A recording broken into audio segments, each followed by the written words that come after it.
to learn. As a matter of fact,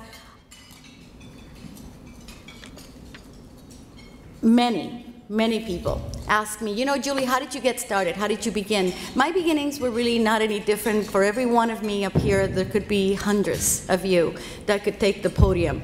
But I was born in Cuba. I was born of parents. My mom was a stay-at-home mom. My dad was a farmer.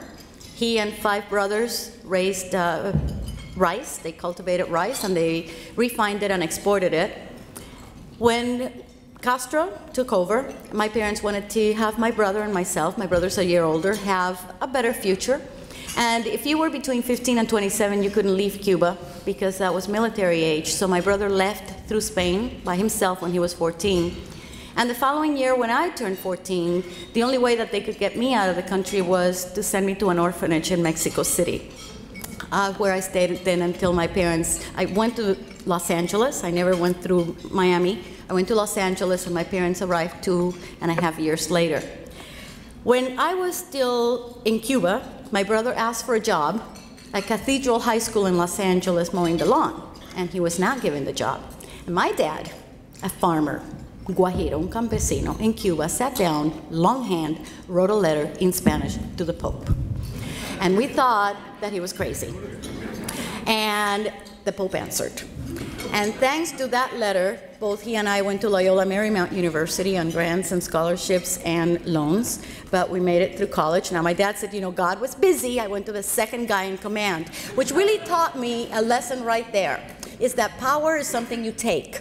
It's not something you give.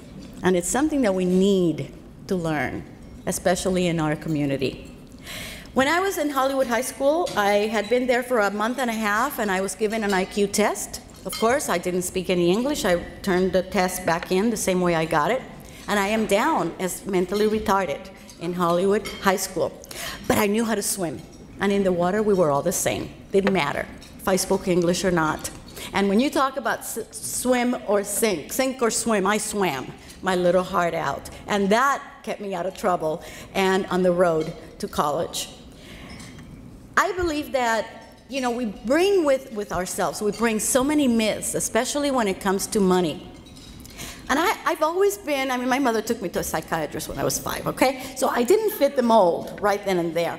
But one thing that I see, a vein that is common among all of you, among us, that are able to lead, is the fact that we always see that glass half full. And I tell my mother, you know, my mom says, oh, my daughter has been divorced twice. And I said, you know what, Ma? Some women go through life and they don't find one man to marry them. I found 3. Look how lucky I am. So it doesn't matter what life dishes you, it's what you do with it. And I tell the audience, you know, for us, and for anyone, there are 3 ways of making money. The first one is labor. And one of the first words we learn in English is part-time. We need more money, we go get another job, don't we?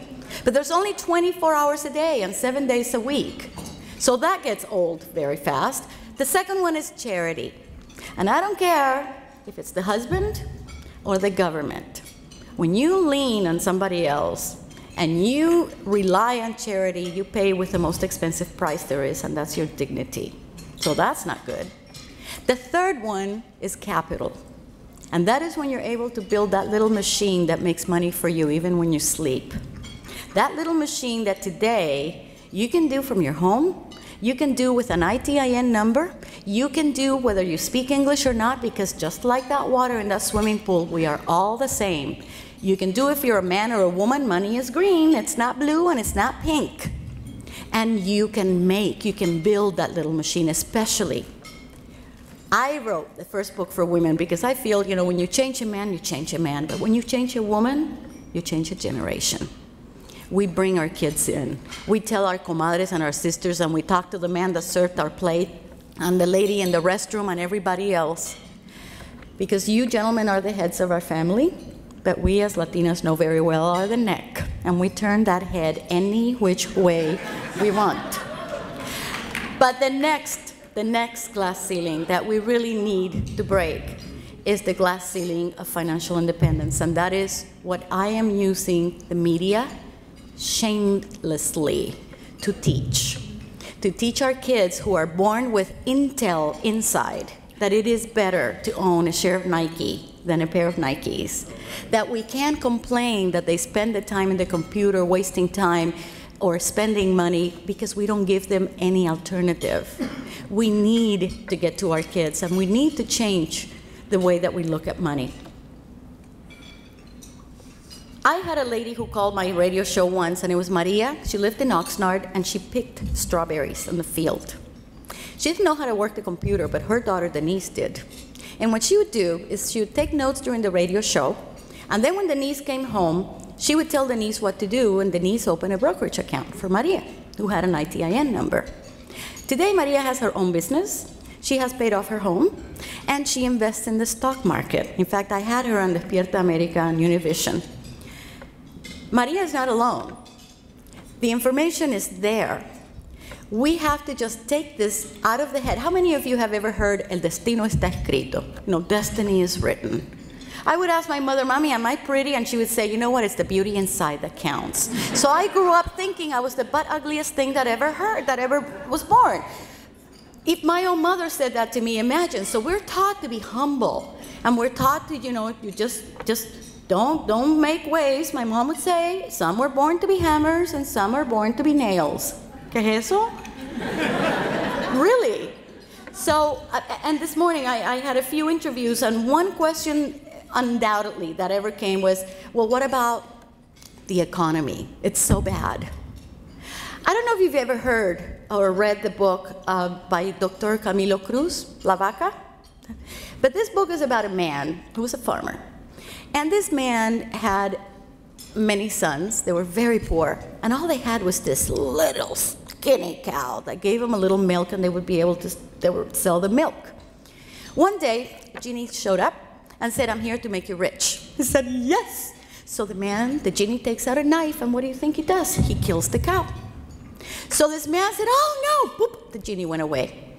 The genie came back in a couple of years and sees this mansion and this just beautifully cultivated fields, and knocks on the door, and here comes the same man, and he's dressed beautifully, and he says, oh, you are the genie, I have to thank you because you made me rich. You killed the cow. You killed the one thing that kept my children from learning how to cultivate that land. You killed that one excuse that I had why I didn't move on. And this is what I do on the radio every day. I help my audience kill their cows. What is your excuse? Is it that the economy is so bad? Well, what about FedEx? What about Disney? What about all those businesses that were born during recession and depression? You know the difference between recession and depression. Recession is when your neighbor loses his job, and depression is when you lose yours. But there is no excuse. The economy of a country begins at home. How many of us, especially ladies, my divas, you have a book there that is going to help you determine what kind of money personality you have. Investments are like shoes. One size doesn't fit all. How many of us really need more sleep than anything else? We're so tired of working, and we keep spending money unconsciously because we deserve it. This is why we work so hard, isn't it? How many companies play to that, saying this is more expensive, but you are worth it? I want you to bring all of this to consciousness and really see that with the help of your little mataburros, your computer, your iPhone, your smartphone, or your iPad, you have everything that you need to start making your money work for you so you don't have to work so hard for your money.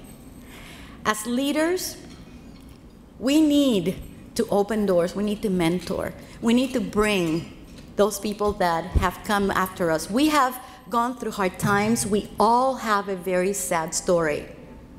Let's give it a moment. Let's blow our nose. Let's wash our face, and let's move on. Let's have our kids, let's have the next generation start where we ended here. This is a relay race. Let's have them begin by knowing that Wall Street can be on Main Street, it can be on Olvera Street, and that they have all the tools that they need to know that they can own a little piece of America. A good education is going to get us the tools to work for the best company.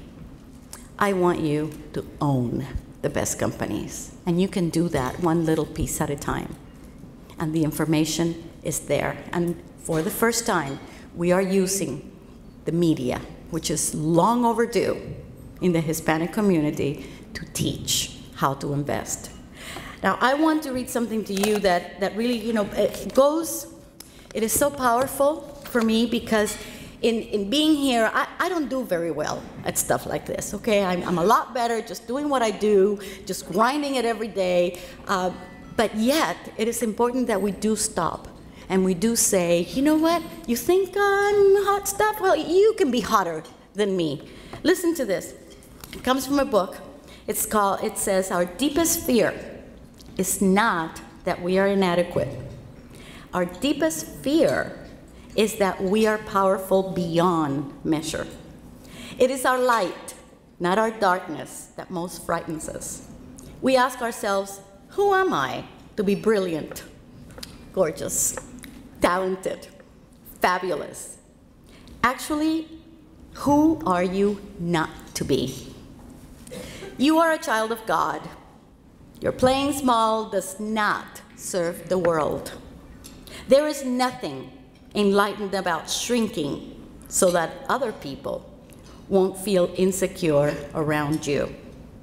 We are all meant to shine as children do. We were born to make manifest the glory of God that is within us. It's not just in some of us, it's in everyone.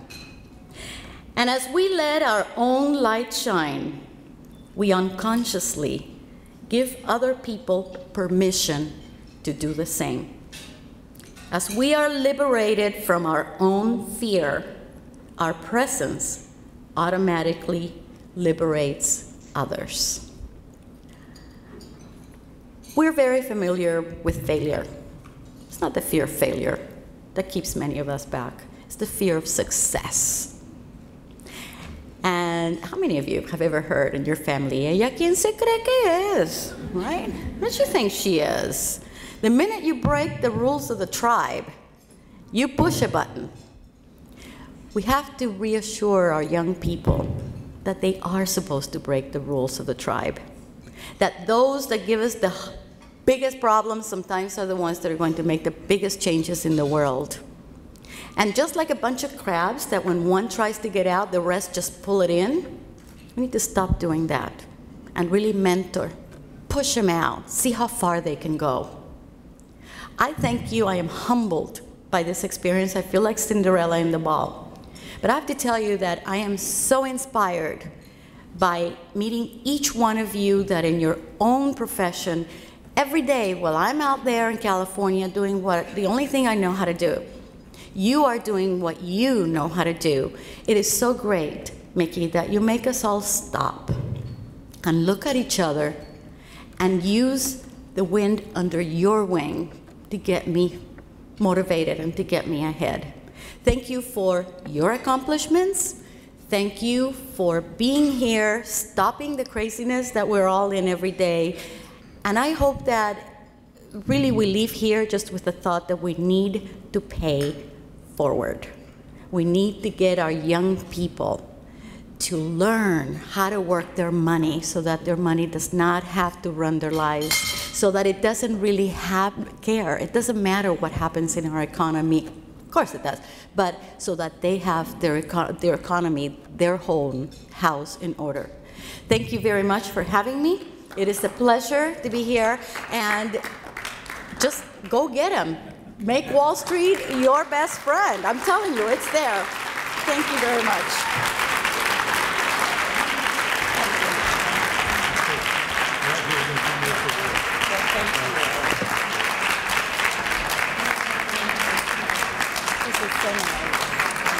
So to Julie Stav, on behalf of the Latino Leaders Network, I'm proud to present our Eagle Leadership Award for your outstanding service to our community and to our nation. Thank you.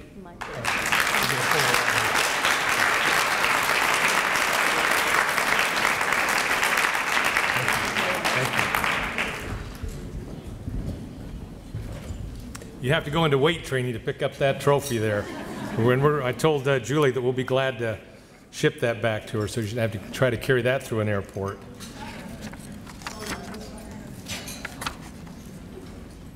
Now, Julie has agreed to sign the book that each of you have at your place setting, The Money in You. This is courtesy of State Farm Insurance. We want to thank State Farm for making this book available to us. And what we'll do is, at the conclusion of our program, Julie will be at a table that we've set up just outside the ballroom for you to line up and have your book autographed. Also, you'll see outside the ballroom material tables where sponsors, others that have material that they would like to share is located. So please take a look at those tables and take what's of interest to you.